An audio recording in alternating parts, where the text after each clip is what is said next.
గుణ వల్ల సావు బతుకుల మధ్య ఉన్న బాలు దగ్గరకు వచ్చి శివ మాట్లాడుతున్న మాటల ద్వారా నిజం తెలుసుకుని షాక్ అయి బాలుకి క్షమాపణ చెప్పిన మీనా. ఇంతకు ఏం జరిగింది? బాలు సావు బతుకుల మధ్య ఉండడం ఏంటి? మరి గుణ బాలుని ఏం చేశాడు? మరి అసలు ఈ విషయం మీనాకి ఎలా తెలిసింది? శివ అక్కడికి వచ్చి బాలుతో ఏం మాట్లాడాడు? మీనా ఏం నిజం తెలుసుకుంది? క్షమాపణ ఎందుకు చెప్పింది? ఇదంతా కూడా వీడియోలో చూసి తెలుసుకునేద్దాం. గుండె నిండా గుడి గంటలు అప్కమింగ్ ఎపిసోడ్స్ లో ఏం జరగబోతోందనేది ముందుగా తెలుసుకోవడానికి వీడియోని లైక్ చేసి ఛానల్ ను సబ్స్క్రైబ్ చేసి పక్కనే ఉన్న బెల్ ఐకాన్ లో ఆల్ ట్యాప్ చేయండి. అలా ఆల్ ట్యాప్ చేయడం ద్వారా ఈ వీడియో అందరికీ రీచ్ అవుతుంది. మొత్తం మీద ఇక శివ అయితే అన్ని అబద్ధాలు చెప్పి మీనాని ఇటు బాలు మీదకి ఉసుగొలిపేశాడు. ఇక బాలు మీనాల మధ్య అగ్గిపుల్ల వేస్తే భగ్గుమంటోంది. అలాంటి పరిస్థితి క్రియేట్ అవడంతో ఇటు నుంచి బాలు అయితే చాలా కంగారు పడిపోయాడు. ఇలాగే ఉంటే ఇది ఇలాగే కొనసాగితే ఇంకేమైనా ఉందా? మా ఇద్దరి మధ్యన పచ్చగడ్డి వేస్తే భగ్గుమనే పరిస్థితి వచ్చేసింది. ఇప్పుడు మీనాకి నేను వెళ్లి నిజం చెప్పేస్తే మీనా అర్థం చేసుకుంటుంది అనుకుంటాడు బాలు. అలా అనుకున్నటువంటి బాలు ఇక మీనా దగ్గరకు వెళ్తాడు. అలా మీనా దగ్గరకు వెళ్లేసరికి మీనా బాలు రావడాన్ని గమనించి ఇప్పుడు ఈయన నిజం చెప్పడానికి వచ్చినట్టున్నారు, చెప్పేస్తే అయిపోతుంది కదా, చెప్పకుండా ఇప్పటిదాకా ఎందుకు సాగదీసినట్టు అనుకుంటూ ఉంటుంది. ఈలోపే బయట ఏదో అలికిడైనట్టు వినిపించి బాలు అటుగా వెళ్తూ ఉంటే మీనా తను లేచాననే సంగతి బాలుకు తెలియకూడదని అలాగే పడుకుని ఉంటుంది. ఇక బాలు డోర్ తీసుకుని బయటకు వెళ్తాడు. గుమ్మం దగ్గర గేట్ దగ్గర ఎవరూ కనిపించరు. ఇదేంటి ఎవరూ లేరు, కానీ ఎవరూ వచ్చినట్టు అలికిడైంది కదా అనుకుంటూ బాలు చుట్టూ చూస్తూ ఉండగా ఆల్రెడీ అక్కడ చీకటిగా ఉండడం, బాలు లైట్ లేకుండా బయటకు వెళ్లడంతో పక్కనే సందు దగ్గర నక్కి ఉన్నటువంటి గుణ బాలు మీదకి ఒక్కసారిగా అటాక్ చేస్తాడు. అలా అటాక్ చేసినటువంటి గుణ తన చేతిలో ఉన్న పదునైనటువంటి చాకుతోటి ఇక బాలుని డొక్కల్లో అంటే వెనక భాగంలో గట్టిగా పొడిచేసరికి ఇక బాలు అయితే తట్టుకోలేకపోతూ ఉంటాడు. అరవాలనుకున్న అరవలేని పరిస్థితి వస్తుంది. ఎందుకంటే ఒకేసారి 2-3 విధాలుగా లోపలకు దించిన కత్తిని తిప్పుతాడు గుణ. దాంతో ఇక బాలు వెలవెల్లాడిపోతూ ఉంటాడు. ఇక గుణ వెంటనే బాలుని కింద పడేసి అక్కడి నుంచి బయటకు వెళ్లిపోతాడు. ఇదేంటి గేట్ తీసిన శబ్దమైంది, ఈయనేమో బయటకు వెళ్లారు, బయటకి గేట్ తీసుకుని దేనికి వెళ్లారు, ఎవరైనా వచ్చారా ఏంటి, పూల కోసమేమో అనుకుంటూ మీనా లేచి బయటకు వస్తుంది. అక్కడెక్కడా బాలు కనిపించడు. గేట్ తీసిన శబ్దం వినిపించింది, గేట్ వేసి ఉండదు, ఓపెన్ చేసి ఉంటుంది. రోడ్డు మీదకి వెళ్లి చూస్తుంది ఇక మీనా అయితే. బట్ అక్కడ బాలు కనిపించడు. పూల దుకాణం మూసేసే ఉంటుంది. మరి ఈయన బయటకెందుకు వెళ్లినట్టు, గేట్ ఎవరు తీశారు అనుకుంటూ ఇక అలా లోపలికి వస్తున్నటువంటి మీనాకి సందు వైపుగా ఎవరో పడిపోయి ఉన్నట్టుగా కనిపిస్తోంది. గబగబా ఇక మీనా ఆ పక్కనే ఉన్నటువంటి స్విచ్ బోర్డ్ లో లైట్ వేసేసరికి అక్కడ బాలు పడిపోయి ఉంటాడు. రక్తపు మడుగులో పడి ఉన్నటువంటి బాలుని చూసి ఒక్కసారిగా షాక్ అయిపోతుంది మీనా. ఎవడి అని చెప్పని అంటూ గట్టిగా అరుస్తుంది. దాంతో ఇటు నుంచి మనోజ్, అటు నుంచి రవి, ఇటు రోహిణి, శృతి, ఇంకా ప్రభావతి, సత్యం అందరూ లేచి గబగబా వస్తారు. ఇక మీనా బాలు దగ్గర కూర్చుని ఏడుస్తూ ఉంటుంది. ఇక అందరూ కలిసి వచ్చి బాలుని కారులోకి తీసుకుంటారు. ఆ తర్వాత మనోజ్ డ్రైవ్ చేస్తూ ఉండగా మొత్తానికైతే హాస్పిటల్ కు తీసుకెళ్తారు. ఇదేంటి అసలు అనుకోకుండా ఇలా ఎలా జరిగింది? ఎవరినో కొడుతూనే ఉంటాడు కదా ఎప్పుడు, వాళ్ళెవరో వచ్చి చీకట్లో అటాక్ చేస్తుంటారు అంటాడు మనోజ్. రవి అయితే నువ్వు ఊరుకో అన్నయ్య, బాలు అన్నయ్యని అలా అటాక్ చేసేంత విధంగా అంత శత్రుత్వం ఎవరూ పెంచుకోరు, ఇదెవరూ కావాలని చేసినట్టు అనిపిస్తోంది అని చెప్పని, ఎందుకంటే మన ఇల్లు ఆను పాను అన్ని తెలుసుకుని వచ్చి అన్నయ్యని అంతలా స్ట్రాప్ చేశారు కదా అని చెప్పని అంటాడు రవి. ఆ మాటలతో ఇక కన్ఫ్యూజన్ క్రియేట్ అవుతుంది అందరికి. నిజంగానే ఎవరిదైనా కావాలని చేసిన పనా ఇది, లేకపోతే బాలు గొడవ పడిన వాళ్ళు ఎవరైనా వచ్చి చేశారా అర్థం కాని స్థితిలో ఉంటారు. ఈలోపు మీనా అయితే చాలా బాధపడుతూ ఉంటుంది.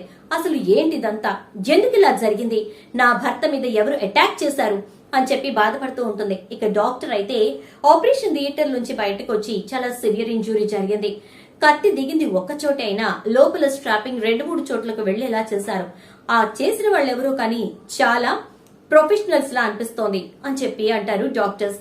ఆ మాటలతో ఒక్కసారిగా మీనా కుప్పకూలినంత పని అవుతుంది. రోహిణి, శృతి ఇద్దరు మీనాకి కాస్త ఊరటనిస్తారు, కొంచెం ధైర్యం చెప్తారు. మీనా ఏడుస్తూనే ఉంటుంది. ఇక అందరూ కూర్చుని ఎప్పుడు బాలు స్పృహలోకి వస్తాడా, లోపలికి వెళ్లి చూద్దామా అని వెయిట్ చేస్తూ ఉంటారు. తెల్లారిపోతుంది కానీ బాలు మాత్రం స్పృహలోకి రాడు.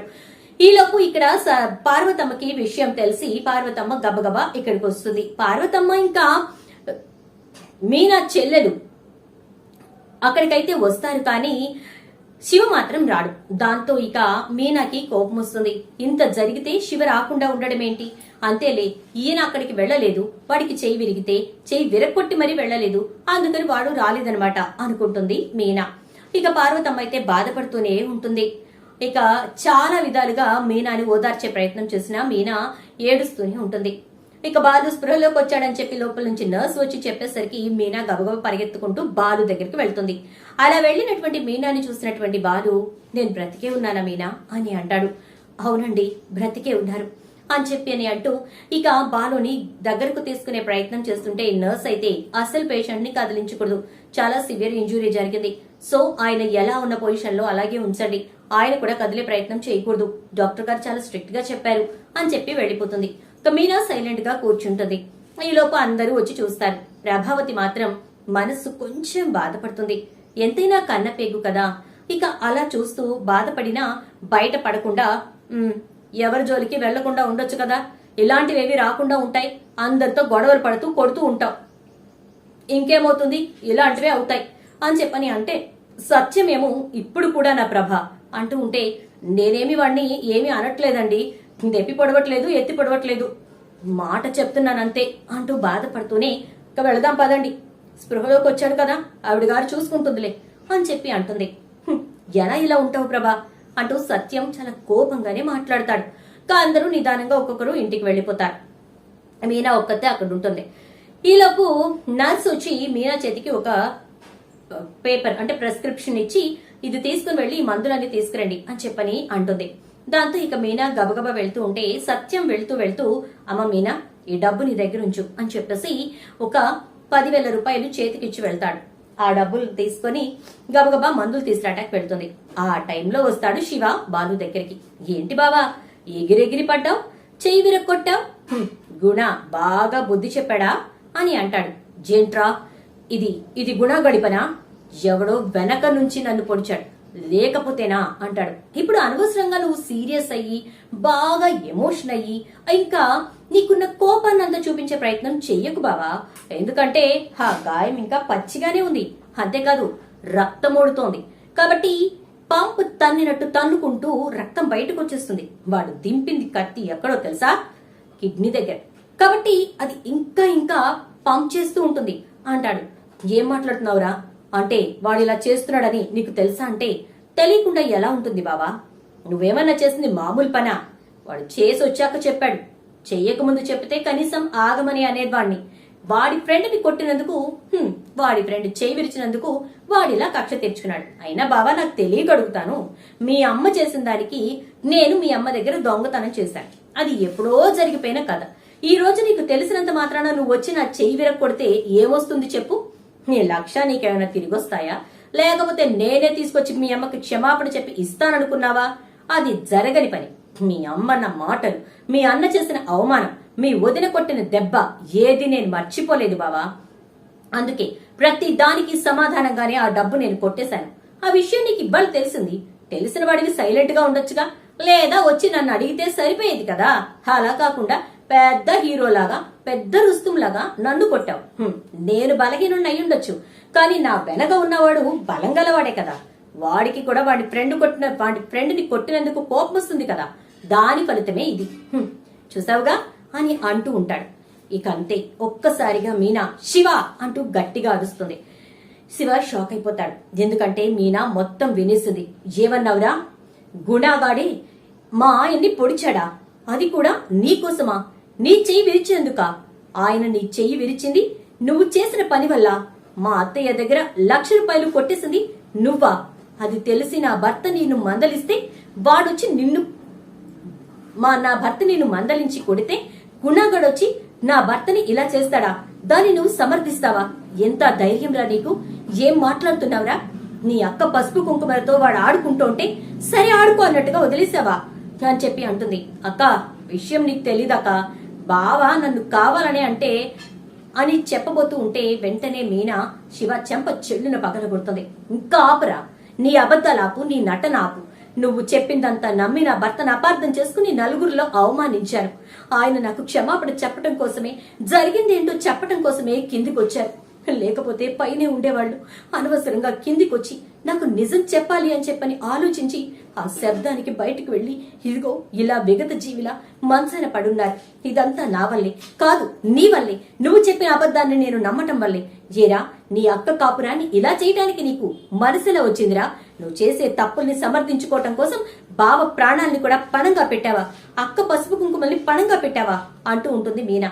అక్క, అది కాదక్క, అసలు ఏం జరిగిందంటే అని శివ ఏదో చెప్పబోతుంటే, నోర్మి, నీ అబద్ధాలు నమ్మే ఇప్పటి వరకు నేను ఆయన అపార్థం చేసుకున్నాను, ఇక ఆపు అని చెప్పేసేసి అంటూ ఇక మీనా అయితే బాలు దగ్గరికి వచ్చి, ఏమండి నన్ను క్షమించండి అని చెప్పి బాలు కాళ్ళు పట్టుకుంటుంది. దాంతో ఇక బాలు, పర్వాలేదు, నువ్వెందుకు అలా ఇదవుతున్నావు? ఏం బాధపడకు మీనా, ప్లీజ్ నువ్వు నన్ను అర్థం చేసుకుంటే చాలు. నా భర్త ఏ రోజు కూడా తొందరపడడు, ఏ రోజు కూడా అనవసరంగా ఎవరిని కొట్టడు అని నువ్వు ఎప్పటికైనా అర్థం చేసుకుంటే చాలు.